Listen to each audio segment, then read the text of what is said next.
আলজেরিয়াকে হারিয়ে বিশ্বকাপের কুফা কাটল আর্জেন্টিনার। বিশ্ব চ্যাম্পিয়ন হয়ে পরের বিশ্বকাপে অংশ নিতে গিয়ে প্রথম ম্যাচেই হেরে বসার যে রেকর্ড, সেই রেকর্ড বইয়ের পাতা ছিঁড়ে ফেললেন লিওনেল মেসিরা।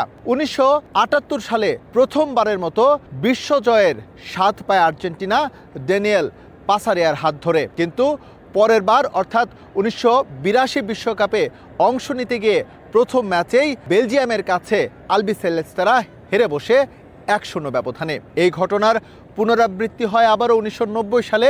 এর আগে 1986 সালে আর্জেন্টিনা দ্বিতীয়বারের মতো বিশ্ব জয় করেন দিয়াগো আর্মান্দো মারাদোনার হাত ধরে। কিন্তু 1990-এর বিশ্বকাপ শুরু করতে গিয়ে আর্জেন্টিনা আবারও প্রথম ম্যাচে 1-0 ব্যবধানে হেরে যায়। সেবার প্রতিপক্ষ ছিল ক্যামেরুন। সেই শঙ্কা মাথায় নিয়েই লিওনেল মেসিরা 2026 বিশ্বকাপে মুখোমুখি হয়েছিল আলজেরিয়ার বিপক্ষে।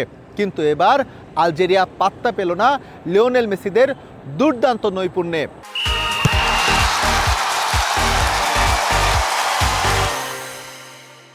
আর্জেন্টিনা কাটালো বিশ্বকাপের কুফা, অর্থাৎ 2022 বিশ্বকাপ জয়ের পর এই বিশ্বকাপটা আর্জেন্টিনার হেরে যাওয়ার কথা ছিল, সেটা তো হলোই না।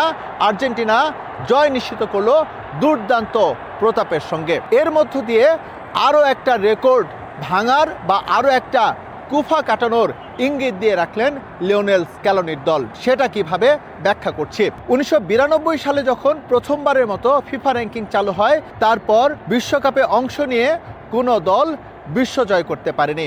কিন্তু আর্জেন্টিনা এবার সেই কুফা কাটাবে সেটা বলা যায়।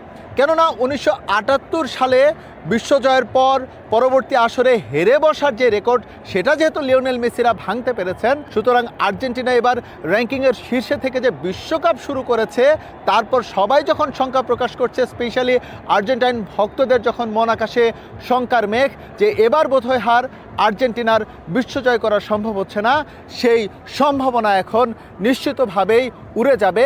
কারণ আর্জেন্টিনা এরই মধ্যে একটি বাজে রেকর্ড তাদের রেকর্ড বুকের পাতা থেকে ছিঁড়ে ফেলেছে।